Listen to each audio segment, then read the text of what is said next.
ஓம் சாந்தி. அவ்யக்த முரளி 20-11-1985. அவ்யக்த பாப்தாதா, மதுபன். இன்றைய முரளியின் தலைப்பு சங்கமயுகத்து பிராமணர்களின் வேறுபட்ட அன்பான சிரேஷ்ட உலகம். சங்கமயுகத்து பிராமணர்களின் வேறுபட்ட அன்பான சிரேஷ்ட உலகம். இன்று பிராமணர்களை படைக்கும் தந்தை தன்னுடைய மிக சிறிய ஆன்மீக அழகான உலகத்தை பார்த்துட்டு இருக்கிறாங்க. இந்த பிராமண உலகம் சத்தியுகத்தின் உலகத்தையும் விட மிக வேறுபட்டது மற்றும் மிக அன்பானது. இந்த ஆன்மீக உலகத்தின் பிராமண ஆத்மாக்கள் எவ்வளவு சிரேஷ்டமானவங்க, விசேஷமானவங்க. தேவதை ரூபத்தையும் விட இந்த பிராமண ஸ்வரூபம் விசேஷமானதுன்னு பாபா சொல்றாங்க. இந்த உலகத்தினுடைய மகிமை, விலகியிருக்கும் தன்மை, இந்த உலகத்தின் ஒவ்வொரு ஆத்மாவும் விசேஷமானவங்க. ஒவ்வொரு ஆத்மாவுமே சுயராஜ்யம் உள்ள ராஜா.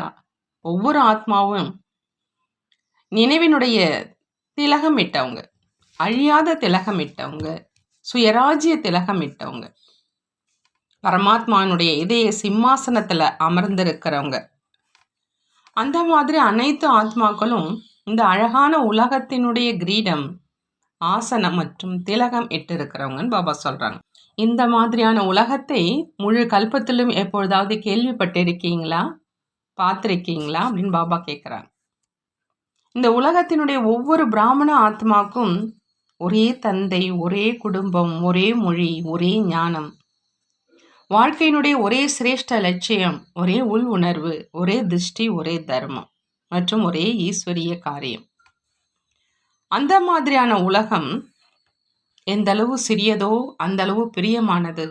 அந்த மாதிரி அனைத்து பிராமண ஆத்மாக்களும் எங்களுடைய சின்னம் சிறு இந்த உலகம் மிகவும் வேறுபட்டது மற்றும் மிகவும் அன்பானதுங்கிற பாடலை மனதால பாடுறாங்க. இந்த பாடலை பாடுறீங்களான்னு பாபா கேட்குறாங்க. இந்த சங்கம யுகத்தின் உலகத்தை பார்த்து பார்த்து மகிழ்ச்சி அடைகிறீங்களா? எவ்வளவு வேறுபட்ட உலகம். இந்த உலகத்தின் தினசரி காரிய நடவடிக்கைகளும் வேறுபட்டது. அவங்களுடைய ராஜ்யம், அவங்களுடைய நியமம், அவங்களுடைய முறைகள், பழக்க வழக்கங்கள், ஆனால் முறைகளும் வேறுபட்டது மற்றும் அன்பும் வேறுபட்டது. நீங்கள் அந்த மாதிரி உலகத்துல இருக்கும் பிராமண ஆத்மாக்கள் தான் இல்லையான்னு பாபா கேட்குறாங்க. இதே உலகத்துல இருக்கீங்க இல்லையா? எப்பொழுதாவது தன்னுடைய உலகத்தை விட்டு புதிய உலகத்துல சென்று விடுவதில்லையே. ஆகையினால பழைய உலகத்தின் மனிதர்கள் கடைசியில் இந்த பிராமணர்கள் என்றால் என்ன என்று புரிந்து கொள்ள முடியறதில்லை. பிரம்மா குமாரிகளினுடைய நடைமுறையே அவங்களுடையது, ஞானமும் அவங்களுக்கு என்று இருக்கிறது என்று சொல்றாங்க இல்லையா? எப்போ உலகமே வேறுபட்டது அப்படின்னா அனைத்தும் புதிதா மற்றும் வேறுபட்டதாகத்தான் இருக்கும் இல்லையா? அனைவரும் தன்னை புது உலகத்தினுடைய புதிய எண்ணம், புதிய மொழி, புதிய காரியம் என்று அந்த மாதிரி வேறுபட்டவராக ஆகியிருக்கிறேனா அப்படின்னு தன்னைத்தானே பார்க்கணும்னு பாபா சொல்றார். ஏதாவது பழைய தன்மை இருந்துடலே இல்லையா? பாபா அதை சோதனை செய்ய சொல்றாங்க. சிறிதளவு பழைய தன்மை இருக்குது அப்படின்னா அது பழைய உலகத்தினுடைய பக்கம் ஈர்த்திடும். மேலும் உயர்ந்த உலகத்துல இருந்து கீழான உலகத்துக்கு சென்றுடும். உயர்ந்த, அதாவது சிரேஷ்டமாக இருக்கும் காரணத்தினால சொர்க்கத்தை உயரை காண்பிக்கிறாங்க, மேலும் நரகத்தை கீழே காண்பிக்கிறாங்க இல்லையா? சங்கமயுகத்தினுடைய சொர்க்கம் சத்தியுகத்தினுடைய சொர்க்கத்தை விடவும் உயர்ந்ததுன்னு பாபா சொல்றாங்க. சங்கமயுகத்தினுடைய சொர்க்கம் சத்தியுகத்தினுடைய சொர்க்கத்தை விட உயர்ந்தது. ஏன்னா இந்த நேரம் நீங்கள் 2 உலகத்தினுடைய ஞானம் நிறைந்தவர்களாக ஆகியிருக்கீங்க. இங்கே இப்போ பார்த்து கொண்டும் தெரிந்திருந்தும் விலகியிருந்து அன்பா இருக்கிறீங்க. ஆகையினால மதுபனை சொர்க்கம் என்று அனுபவம் செய்றீங்க. சொர்க்கத்தை பார்க்கணும் அப்படின்னா இப்போ பாருங்க அப்படின்னு சொல்றீங்க இல்லையா? அங்கே சத்தியுகத்துல சொர்க்கத்தை வர்ணனை செய்ய மாட்டோம். இப்போ நான் சொர்க்கத்தை பார்த்திருக்கிறேன் அப்படின்னு நிச்சயத்தோடு தங்கு தடையின்றி சொல்றீங்க. சொர்க்கத்தை பார்க்கணும் அப்படின்னா இங்க வந்து பாருங்கன்னு சவால் விடுறீங்க இல்லையா? அந்த மாதிரி வர்ணனை செய்றீங்க இல்லையா? முன்பு சொர்க்கத்தினுடைய பரிகள், அதாவது தேவதைகள் மிகவும் அழகாக இருப்பாங்க நினைச்சீங்க, கேட்டீங்க. ஆனா யாருமே பார்க்கல. சொர்க்கத்துல இதெல்லாம் இருக்கும் அப்படின்னு அதிகமாக கேட்டிருக்கீங்க. ஆனா இப்போ நீங்களே சொர்க்கத்தினுடைய உலகத்துல வந்து சேர்ந்துட்டீங்க. நீங்களே சொர்க்கத்தினுடைய பரிகளாக ஆகிட்டீங்க. ஷியாமாக இருந்தவங்க சுந்தராக ஆகிட்டீங்க இல்லையா? இறக்கை கிடைச்சிருச்சு இல்லையா? அந்த அளவு வேறுபட்ட ஞானம் மற்றும் யோகத்தினுடைய இறக்கைகள் கிடைச்சிருக்குது. வேறுபட்ட ஞானம் மற்றும் யோகாவினுடைய இறக்கைகள் கிடைச்சிருக்குது. அதன் மூலம் 3 உலகத்தையுமே நீங்க சுத்தி வர முடியும். ஆனா அறிவியலை சேர்ந்தவர்களிடம் கூட அந்த மாதிரி அதிவேகமாக செல்லக்கூடிய சாதனம் இல்லை. உங்கள் அனைவருக்கும் ரெக்கை கிடைச்சிருக்குதான்னு பாபா கேட்குறாங்க. யாராவது கிடைக்காமல் தங்கி போயிருக்கீங்களான்னு கேட்குறாங்க. பிராப்தி இல்லாத பொருள் பிராமண உலகத்துல இல்லை என்பதுதான் இந்த உலகத்தினுடைய மகிமை. அதாவது கிடைக்காத பொருளே பிராமண உலகத்துல இல்லை. இதுதான் இந்த உலகத்தினுடைய பிராமண உலகத்தினுடைய மகிமை.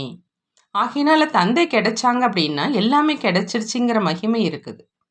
ஒரு உலகம் இல்லை, ஆனால் 3 உலகங்களினுடைய எஜமானனாக ஆகிடுறாங்க. அனைவரும் ஊஞ்சல்ல ஆடிக்கொண்டே இருக்கிறாங்க அப்படிங்கிறது இந்த உலகத்தினுடைய மகிமை. ஊஞ்சல்ல ஆடுவது என்பது பாக்கியத்தினுடைய அடையாளம்னு சொல்லுவாங்க. ஊஞ்சல்ல ஆடுவது அப்படிங்கிறது பாக்கியத்தினுடைய அடையாளம். சில நேரம் அதீந்திரிய சுகம்ங்கிற ஊஞ்சல்ல ஆடுறது, சில நேரம் குஷியினுடைய ஊஞ்சல்ல ஆடுறது, சில நேரம் அமைதியினுடைய ஊஞ்சல்ல, சில நேரம் ஞானத்தினுடைய ஊஞ்சல்ல ஆடுறது, பரமாத்மானுடைய மடியின் ஊஞ்சல்ல ஆடுறது. பரமாத்மாவோட மடி என்ற நினைவுல அன்பில் மூழ்கியிருந்த நிலையில ஆடுறது. எப்படி மடியில் ஒன்றி போயிடுறாங்க, அதே மாதிரி பரமாத்மா நினைவில் ஒன்றி போயிடுவாங்க, அன்பில் ஐக்கியமாகிடுவாங்க. இந்த ஆன்மீக மடி ஒரு நொடியில அநேக ஜென்மங்களுடைய துக்கம் வேதனையை மறக்க வச்சிடுது. அந்த மாதிரி நீங்கள் அனைவரும் ஊஞ்சல ஆடிக்கொண்டே இருக்கீங்க இல்லையா? இந்த மாதிரி இந்த உலகத்தினுடைய அதிகாரியாக ஆகிடுவோம் அப்படின்னு எப்பொழுதாவது நீங்கள் கனவுல கூட நினைச்சிருக்கீங்களான்னு பாபா கேட்குறாங்க. இன்னைக்கு பாப்தாதா தன்னுடைய பிரியமான உலகத்தை பார்த்துட்டு இருக்கிறாங்க. இந்த உலகம் உங்களுக்கு பிடிச்சிருக்குதா, பிரியமானதாக இருக்குதான்னு பாப்தாதா கேட்குறாங்க. சில நேரம் ஒரு கால் அந்த உலகத்திலும் மற்றொரு கால் இந்த உலகத்திலும் வைக்கக்கூடாது. 63 ஜென்மங்கள் அந்த உலகத்தை பார்த்துட்டீங்க, அனுபவம் செஞ்சிட்டீங்க. உங்களுக்கு என்ன கிடைச்சதுன்னு கேட்குறாங்க. ஏதாவது கிடைச்சதா அல்லது இழந்திருக்கீங்களான்னு கேட்குறாங்க. உடலையும் இழந்தீங்க, மனசுடைய சுகம் சாந்தியையும் இழந்தீங்க, செல்வத்தையும் இழந்தீங்க, உறவையும் இழந்தீங்க. தந்தை எந்த அழகான உடல் கொடுத்திருந்தாங்களோ அதை எங்க இழந்தீங்கன்னு பாபா கேட்குறாங்க. ஒருவேளை பணத்தையும் சேர்த்து வைக்கிறீங்க அப்படின்னா கூட அது கருப்பு பணம். தூய்மையான பணம் செல்வம் எங்கே போயிடுச்சு? ஒருவேளை இருக்குதுன்னாலும் கூட உபயோகமற்றது, சொல்வதற்கு கோடீஸ்வரன், ஆனால் காண்பிக்க முடியுமான்னு கேட்குறாங்க. ஆகினால அனைத்தையும் இழந்துட்டீங்க, இருந்தும் ஒரு வேளை புத்தி அதன் மேல் செல்லுது அப்படின்னா என்னன்னு சொல்லுவோன்னு கேட்குறாங்க. புத்திசாலின்னு சொல்லுவோமா? ஆகினால தன்னுடைய இந்த சிரேஷ்ட உலகத்தை எப்பொழுதும் நினைவில் வச்சுக்கிங்க. இந்த உலகத்தினுடைய இந்த வாழ்க்கையினுடைய விசேஷங்களை எப்பொழுதும் நினைவில் வச்சு அதன் மூலமாக நீங்கள் சக்திசாலியாக ஆகணும். நினைவு சொரூபமாக ஆனீங்க அப்படின்னா பற்றுதலை வென்றவராக இயல்பாக ஆயிடுவீங்க. பழைய உலகத்தின் எந்த ஒரு பொருளையும் புத்தியால் சுவீகாரம் செய்யாதீங்க. அப்படி ஏற்றுக்கொள்வீர்கள் அப்படின்னா ஏமாற்றம் அடைவீங்க. ஏமாற்றம் அடைவது என்ற துக்கம் அடைவது அப்படின்னா எங்க இருக்கணும்?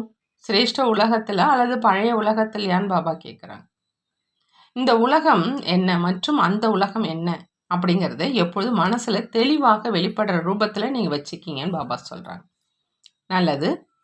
அந்த மாதிரி சின்னம் சிறு மிகவும் பிரியமான உலகத்துல இருக்கும் விசேஷமான பிராமண ஆத்மாக்களுக்கு, எப்பொழுதும் சிம்மாசனத்துல அமர்ந்திருக்கக்கூடிய ஆத்மாக்களுக்கு, எப்பொழுதும் ஊஞ்சல்ல ஆடிக்கொண்டு இருக்கும் ஆத்மாக்களுக்கு, எப்பொழுதும் விலகி இருக்கும் மற்றும் பரமாத்மானுடைய அன்புக்குரிய குழந்தைகளுக்கு பரமாத்மானுடைய அன்பு நினைவுகள் மற்றும் நமஸ்காரம் செய்கிறாங்க. நாமும் நம்மளுடைய பாப்தாதாவுக்கு அன்பு நினைவுகள் மற்றும் நமஸ்காரம் செய்வோம். சேவாதாரி, அதாவது டீச்சர் சகோதரிகளோட அவ்யக்த பாப்தாதா சந்திக்கிறாங்க. பாபா சொல்றாங்க, சேவாதாரி அப்படின்னா தியாகி தபஸ்வி ஆத்மாக்கள். சேவாதாரி அப்படின்னா தியாகி தபஸ்வி ஆத்மாக்கள்.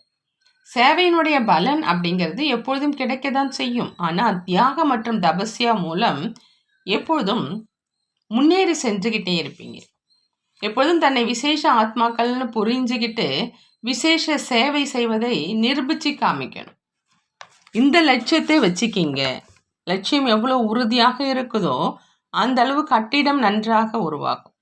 ஆகையினால எப்பொழுதும் சேவாதாரி அப்படின்னு புரிஞ்சுக்கிட்டு முன்னேறி செல்லுங்க. எப்படி தந்தை உங்களை தேர்ந்தெடுத்திருக்கிறாரோ அதே மாதிரி நீங்கள் பிரஜைகளை தேர்ந்தெடுங்க. எப்பொழுதும் நீங்கள் தடையற்றவராகி சேவையையும் தடையற்றதாக ஆக்கிக்கொண்டே இருங்க. சேவையும் அனைவரும் செய்கிறாங்க, ஆனால் தடையற்ற சேவையாக இருக்கணும். இதில் தான் வரிசை எண் கிடைக்குது. நீங்கள் எந்த இடத்துல இருந்தாலும் அங்கு ஒவ்வொரு மாணவனும் தடையற்றவராக இருக்கட்டும். தடையினுடைய அலைகள் இருக்க வேண்டாம். சக்திசாலியான சூழல் இருக்கட்டும். இதைத்தான் தடையற்ற ஆத்மான்னு சொல்வோம். நினைவினுடைய சூழ்நிலை அந்த மாதிரி தடையே வர முடியாத அளவுக்கு இருக்கணுங்கிற அந்த லட்சியத்தை தான் வச்சுக்கணும். நீங்கள் கோட்டை இருக்குது அப்படின்னா எதிரில் வர முடியாது. ஆகையினால தடையற்றவராகி தடையற்ற சேவாதாரியாக ஆகுங்கன்னு பாபா சொல்கிறாங்க. நல்லது. தனித்தனியான குரூப்புகளோடு அவ்யக்த பாப்தாதா சந்திக்கிறாங்க. பாபா சொல்கிறாங்க, சேவை செய்யுங்க மற்றும் திருப்தி அடைங்க அப்படின்னு. சேவை மட்டும் செய்யக்கூடாது, ஆனால் அந்த மாதிரி சேவை செய்யணும். அதில் திருப்தி இருக்கணும். எல்லாருடைய ஆசீர்வாதங்களும் அதில் கிடைக்கணும். ஆசீர்வாதங்கள் கொடுக்கும் சேவை சுலபமாக வெற்றியையும் கொடுக்கும். திட்டப்படி சேவையும் செய்யதான் வேணும். மேலும் அதிகமாக செய்யுங்க, குஷியோடு ஊக்கத்தோடு செய்யுங்க. ஆனால் என்ன சேவை செய்தோமோ அதில் ஆசீர்வாதங்கள் கிடைக்குதா அப்படிங்கிற அந்த கவனம் வைங்க. அல்லது உழைக்க மட்டும் செய்கிறீங்களா? எங்கே ஆசீர்வாதங்கள் இருக்குமோ அங்கே கடின உழைப்பு இருக்காது. ஆகையினால யாருடைய தொடர்பில் வந்தாலும் அவங்களுடைய ஆசீர்வாதங்களை பெற்றுக்கொண்டே இருக்கணும் அப்படிங்கிற இந்த லட்சியத்தை வச்சுக்கணும். எப்பொழுது அனைவருடைய ஆசீர்வாதங்களை பெறுவீங்களோ அப்போ தான் அரைக்கல்பம் உங்களுடைய விக்கிரகங்கள், படங்கள், ஆசீர்வாதங்கள் கொடுத்து கொண்டே இருக்கும். உங்களுடைய விக்கிரகங்களிடம் இருந்து ஆசீர்வாதங்கள் பெற வர்றாங்க இல்லையா? தேவி அல்லது தேவதையிடம் ஆசீர்வாதம் பெற செல்றாங்க இல்லையா? அப்படி இப்போ அனைவருடைய ஆசீர்வாதங்களை சேமிப்பு செய்கிறீங்க. அதனால் விக்கிரகங்கள் மூலமாகவும் கொடுத்து கொண்டே இருக்கீங்க. நிகழ்ச்சி செய்யுங்க, பேரணி வைங்க, விஐபிக்கள் ஐபிகளினுடைய சேவை செய்யுங்க, அனைத்தையும் செய்யுங்க. ஆனால் ஆசீர்வாதங்கள் கொடுக்கும் சேவை செய்யுங்க. ஆசீர்வாதங்கள் பெறுவதற்கான வழி என்ன? சரிங்க, அப்படியே செய்கிறேன் அப்படிங்கிற அந்த பாடத்தை உறுதிப்படுத்தணும். ஒரு பொழுதும் யாரிடமும் முடியாது அப்படின்னு சொல்லி தைரியமற்றவராக ஆகாதீங்க. உதாரணமாக ஒரு வேளை யாராவது தவறு செஞ்சாங்க கூட அவங்கள்ட்ட நேரடியாக தவறு அப்படின்னு சொல்லாதீங்க. முதல்ல அவங்களுக்கு ஆறுதல் கொடுங்க, தைரியம் கொடுங்க. அவரை சம்மதிக்க வச்சு பிறகு புரிய வச்சிங்க அப்படின்னா அவங்க புரிஞ்சுப்பாங்க. முதலிலேயே தவறு தவறு அப்படின்னு சொன்னீங்க அப்படின்னா அவங்கள்ட்ட கொஞ்சம் தைரியமும் போயிடும். தவறும் நடக்கலாம், ஆனால் தவறை தவறுன்னு சொன்னீங்கன்னா அவர் தன்னை தவறு என்று ஒரு பொழுதும் புரிஞ்சிக்க மாட்டாங்க. ஆகையினால முதல்ல அவரை சரி, ஆமாம் அப்படின்னு சம்மதிக்க வைங்க. தைரியத்தை அதிகப்படுத்துங்க. பிறகு அவரே தீர்மானிச்சுப்பாங்க. மரியாதை கொடுங்க. இந்த விதியை மட்டும் கடைபிடிங்க. தவறு நடந்துட்டாலும் கூட முதல்ல நல்லது அப்படின்னு சொல்லுங்க. முதல்ல அவங்களுக்கு தைரியம் வரட்டும். யாராவது கீழே விழுந்துட்டாங்க அப்படின்னா அவங்கள தள்ளி விடுவீங்களா அல்லது தூக்கிடுவீங்களா? அவங்களுக்கு ஆதரவு கொடுத்து முதல்ல நிற்க வைங்க. இதைத்தான் பரோபகாரம் செய்வது அப்படின்னு சொல்றது. முதல்ல ஆதரவு கொடுக்கணும். சகயோகியாக ஆகிறவங்கள சகயோகியாக ஆக்கிக்கொண்டே இருங்க. நீங்களும் முன்னுக்கு, நானும் முன்னுக்கு என்று சேர்ந்தே சென்று கொண்டிருங்க. கைகோத்து சென்றீங்க அப்படின்னா உங்களுக்கு கண்டிப்பாக அவசியம் வெற்றி கிடைக்கும். மேலும் திருப்தியினுடைய ஆசீர்வாதங்களும் கிடைக்கும். அந்த மாதிரி ஆசீர்வாதங்கள் பெறுவதில் மகானாக ஆனீங்க அப்படின்னா சேவையில் இயல்பாகவே மகானாக ஆயிடுவீங்கன்னு பாபா சொல்கிறாங்க. சேவாதாரிகளோடு அவ்யக்த பாப்தாதா சந்திக்கிறாங்க. சேவை செஞ்சுக்கிட்டே எப்போதும் தன்னை கர்மயோகி நிலையில் நிலைத்திருப்பதை அனுபவம் செஞ்சீங்களா அல்லது காரியம் செஞ்சுக்கிட்டே நினைவு குறைஞ்சிருது, மேலும் காரியத்தில் புத்தி அதிகமாக இருக்குதான்னு கேட்குறாங்க. ஏன்னா நினைவில் இருந்து காரியம் செய்கிறதுனால ஒரு பொழுதும் களைப்பு இருக்காது. நினைவில் இருந்து காரியம் செய்கிறவங்க காரியம் செஞ்சுக்கிட்டே எப்பொழுதும் குஷியை அனுபவம் செய்வாங்க. கர்மயோகியாக ஆகி காரியம், அதாவது சேவை செய்கிறீங்க இல்லையா? கர்மயோகியினுடைய பயிற்சி உள்ளவங்க எப்பொழுதுமே ஒவ்வொரு அடியிலும் நிகழ்காலம் மற்றும் எதிர்காலத்தை சிரேஷ்டமாக ஆக்குறாங்க. எதிர்கால கணக்கு எப்பொழுதும் நிரம்பி இருக்குது, மேலும் நிகழ்காலமும் எப்பொழுதும் சிரேஷ்டமாக இருக்குது. அந்த மாதிரி கர்மயோகியாக ஆகி சேவையினுடைய பங்கை செய்கிறீங்களா? மறந்தோ விடுவதில்லை தானே. மதுபனில் சேவாதாரிகளாக இருக்கீங்க அப்படின்னா மதுபன் இயல்பாகவே தந்தையினுடைய நினைவை ஓட்டுது. அனைத்து சக்திகளும் பொக்கிஷங்களை சேமிச்சிருக்கீங்க இல்லையா? எப்பொழுதும் நிரம்பியிருக்கும் அளவுக்கு சேமிப்பு செஞ்சுருக்கீங்களான்னு பாபா கேட்குறாங்க. சங்கம யுகத்தில் பேட்டரி எப்பொழுதும் சார்ஜ் ஆகி இருக்குது, துவாபர யுகத்தில் பேட்டரி மந்தமாகிடுது. சங்கம யுகத்தில் எப்பொழுதும் நிரம்பி இருக்குது, எப்பொழுதும் சார்ஜ் ஆகி இருக்குது. மதுபனுக்கு பேட்டரியை நிரப்புவதற்காக வர்றது கிடையாது, கொண்டாடுவதற்காக வரீங்க. மதுபனுக்கு பேட்டரியை நிரப்புவதற்காக வருவது இல்லை, கொண்டாடுவதற்காக வரீங்க. தந்தை மற்றும் குழந்தைகளுக்கு அன்பு இருக்குது. ஆகினால சந்திப்பது, கேட்பது, இதுதான் சங்கம யுகத்தின் கொண்டாட்டம் பாபா சொல்கிறாங்க. மதுபனுக்கு பேட்டரியை நிரப்புவதற்காக வர்றது கிடையாது, கொண்டாடுவதற்காக வரீங்க. தந்தை மற்றும் குழந்தைகளுக்கு அன்பு இருக்குது. ஆகினால சந்திப்பது, கேட்பது, இதுதான் சங்கமயுகத்தினுடைய கொண்டாட்டம் பாபா சொல்கிறாங்க. நல்லது.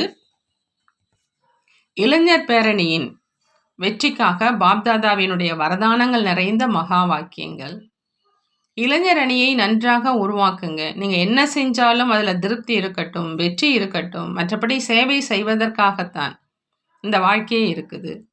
தன்னுடைய ஊக்கத்தோடு ஒருவேளை யாராவது காரியம் செஞ்சாங்க அப்படின்னா அதற்கு எந்த தடையுமே இல்லை, நிகழ்ச்சி இருக்குது, எனவே செய்யணும் அப்படிங்கிறது வேறு ரூபமாக ஆயிடுது. ஆனால் தன்னுடைய ஊக்கம் உற்சாகத்தோடு செய்ய விரும்புகிறாங்க அப்படின்னா அதற்கு எந்த தடையுமே இல்லை. எங்கே போனாலும், அங்கே யாரை சந்தித்தாலும், யாரை பார்த்தாலும் சேவையே தான். பேசுவது மட்டும்தான் சேவையாகி விடாது, ஆனால் தன்னுடைய முகம் எப்பொழுது மகிழ்ச்சி நிறைந்ததாக இருக்கணும்னு சொல்கிறாங்க பாபா. ஆன்மீக முகமும் சேவை செய்து ஊக்கம் உற்சாகத்தோடு மிகவும் குஷியோடு ஆன்மீக குஷியினுடைய ஜொலிப்பை காமித்து கொண்டே முன்னேறணும் அப்படிங்கிற அந்த லட்சியத்தை வைங்க. வலுக்கட்டாயமாக மட்டும் யாரும் செய்யக்கூடாது. நிகழ்ச்சி உருவாக்கப்பட்டிருக்குது, ஆகையினால செய்யதான் வேணும் அப்படின்னு அப்படி ஒரு விஷயமுமே இல்லை. ஊக்கம் உற்சாகத்தோடு செஞ்சாங்க அப்படின்னா நல்லதுன்னு சொல்கிறாங்க பாபா. ஒருவேளை யாரிடமாவது ஊக்கம் இல்லை அப்படின்னா அவங்க கட்டுப்பட்டவர் அல்ல, ஒரு பாதகமும் இல்லை. எப்படி இந்த பொன்விழா வரை அனைத்து இடங்களிலும் சேவை செய்யணுங்கிற லட்சியம் இருந்தது, அப்படி நடந்து வர்றவங்க அவங்களுடைய குரூப்பில் வருவாங்க. அதே மாதிரி பேருந்து மூலமாக வர்றவங்களும் இருக்கட்டும், ஒவ்வொரு ஜோனில் இருந்தும் மற்றும் ஒவ்வொரு இடங்களிலிருந்தும் பேருந்து மூலமாக சேவை செஞ்சுக்கிட்டே டெல்லி வரை வந்து சேர முடியும். 2 விதமான குரூப்பை உருவாக்குங்க. ஒன்று பேருந்து மூலமாக வரட்டும், சேவை செய்து கொண்டே வரட்டும், மற்றும் இன்னொன்று கால்நடையாக வரட்டும். 2 ஆகிடும். செய்ய முடியும், இளைஞர்கள் தான் இல்லையா? அவங்களுக்கு எங்காவது சக்தியை ஈடுபடுத்த தான் வேண்டும். சேவையில் சக்தி ஈடுபடுகிறது அப்படின்னா நல்லது தான். இதில் 2 பாவனைகளும் நிரூபணம் ஆகிடும். சேவையும் நிரூபணமாகும், மேலும் பெயரும் பாத யாத்திரை அப்படின்னு வச்சுருக்கீங்க, அதுவும் நிரூபணமாகும். ஒவ்வொரு மாநிலத்தை சேர்ந்தவங்க ஒருவேளை அவங்களுடைய, அதாவது பாத யாத்திரிகர்களுடைய நேர்காணல் எடுப்பதற்கு முன்பாகவே ஏற்பாடு செஞ்சிங்க அப்படின்னா தானாகவே செய்தி பரவும். ஆனால் ஆன்மீக யாத்திரை தென்படணும், பாத யாத்திரை மட்டும் தென்பட வேண்டாம். ஆன்மீக தன்மை மற்றும் அந்த குஷியினுடைய ஜொலிப்பு இருக்கணும், இது அவசியம் தோன்றணும் அப்படின்னு பாபா சொல்கிறாங்க. அப்போ தான் புதுமை தென்படும். சாதாரணமாக எப்படி மற்றவர்களுடைய யாத்திரை வருது அதே மாதிரியே இதுவும் தென்பட வேண்டாம். ஆனால் இவங்க இரட்டை யாத்திரை செய்கிறவங்க, நினைவு யாத்திரை செய்பவர்களாகவும் இருக்கிறாங்க, பாத யாத்திரை செய்பவர்களாகவும் இருக்கிறாங்க. இரட்டை யாத்திரையினுடைய பிரபாவம் முகம் மூலம் தென்பட்டது என்றால் நல்லதுன்னு பாபா சொல்கிறாங்க. உலகினுடைய அரசியல் தலைவர்களுக்காக அவ்யக்த பாப்தாதாவினுடைய இனிமையான செய்தி என்ன அப்படின்னா, உலகின் ஒவ்வொரு அரசியல் தலைவரும் தன்னுடைய தேசத்தை மற்றும் தேசவாசிகளை வளர்ச்சியினுடைய பக்கம் எடுத்து செல்வதனுடைய சுப பாவனை, சுப விருப்பங்களோடு அவங்கவுங்களுடைய காரியத்தில் அவங்கவுங்க ஈடுபட்டு இருக்காங்க. ஆனால் பாவனை மிகவும் சிரேஷ்டமானது. ஆனால் பிரத்யட்ச எடுத்துக்காட்டுகள் எவ்வளவு விரும்புகிறாங்களோ அந்த அளவு இல்லை. இது ஏன் கேட்குறாங்க. ஏன் அப்படின்னா, இன்றைய மக்கள் மற்றும் அதிகமான தலைவர்களுடைய மனதினுடைய பாவனைகள் சேவை பாவனை, அன்பு பாவனைக்கு பதிலாக சுயநலமான பாவனை, பொறாமையினுடைய பாவனையில் மாறிடுச்சு. ஆகினால் அந்த அஸ்திவாரத்தை அகற்றுவதற்காக இயற்கையினுடைய சக்தி, அறிவியலுடைய சக்தி, உலக ஞானத்தினுடைய சக்தி, ராஜ்ய அதிகாரத்தினுடைய சக்தி மூலமாகவோ அவங்க முயற்சி செஞ்சாங்க. ஆனால் உண்மையான சாதனம் ஆன்மீக சக்தி. அதன் மூலம்தான் மனதினுடைய பாவனை சுலபமாக மாற முடியும். அதன் பக்கம் கவனம் குறைவாக இருக்குது. எனவே மாறியிருக்கும் பாவனைகளுடைய விதை அழியறதில்லை. கொஞ்ச காலத்துக்காக உள்ளடங்கிடுது. ஆனால் நேரத்துக்கு ஏற்றபடி இன்னும் உக்ரமான ரூபத்தில் பிரத்யட்சமாயிடுது. ஆகினால் ஆன்மீக தந்தையின் ஆன்மீக குழந்தைகள் ஆத்மாக்களுக்காக இந்த செய்தி எப்பொழுதும் தன்னை ஆத்மான்னு புரிஞ்சு ஆத்மாவினுடைய தந்தையோடு சம்பந்தத்தை இணைத்து ஆத்மீக சக்தியை பெற்று தனது மனதினுடைய தலைவராக ஆகுங்கள். அப்பதான் அரசியல் தலைவராகி மற்றவர்களுடைய மனதின் பாவனைகளை மாற்ற முடியும். உங்களுடைய மனதின் எண்ணம் மற்றும் மக்களின் நடைமுறை காரியம் ஒன்றாக ஆயிடும். இருவர்களுடைய சகயோகம் மூலம் வெற்றியினுடைய பிரத்யட்ச எடுத்துக்காட்டு அனுபவம் ஆகும். தன்னை ஆளும் அதிகாரி தான் எப்பொழுதும் தகுதியான அரசியல் தலைவரை ஆளும் அதிகாரியாக முடியும். மேலும் சுயராஜ்யம் உங்களுடைய ஆன்மீக தந்தையின் பிறப்புரிமை.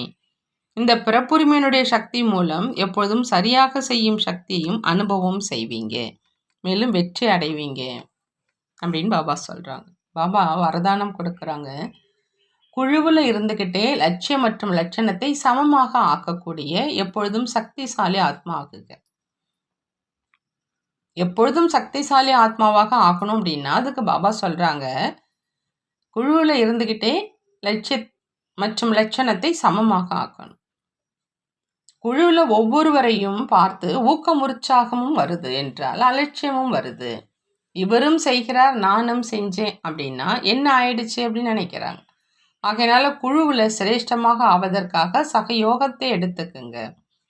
ஒவ்வொரு காரியம் செய்வதற்கு முன்பு நான் என்னை சம்பன்னம் ஆக்கி ஒரு எடுத்துக்காட்டாக ஆக்கணும் அப்படிங்கிற அந்த விசேஷ கவனம் மற்றும் லட்சியம் இருக்கட்டும். நான் செய்து மற்றவர்களை செய்விக்கணும்.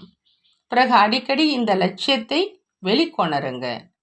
லட்சியம் மற்றும் லட்சணத்தை ஒன்றாக ஆக்கி கொண்டே இருந்தீர்கள் என்றால் சக்திசாலியாக ஆயிடுவீங்கன்னு பாபா சொல்கிறாங்க. பாபா ஸ்லோகனில் சொல்கிறாங்க, இறுதியில் வேகமாக செல்லணும் அப்படின்னா சாதாரண மற்றும் வீணான எண்ணங்களில் நேரத்தை இழக்கக்கூடாது. இறுதியில் வேகமாக செல்லணும் அப்படின்னா சாதாரண எண்ணங்களில் மற்றும் வீணான எண்ணங்களில் நேரத்தை இழக்காதீர்கள். நல்லது. ஓம் சாந்தி. நன்றி பாபா. நன்றி.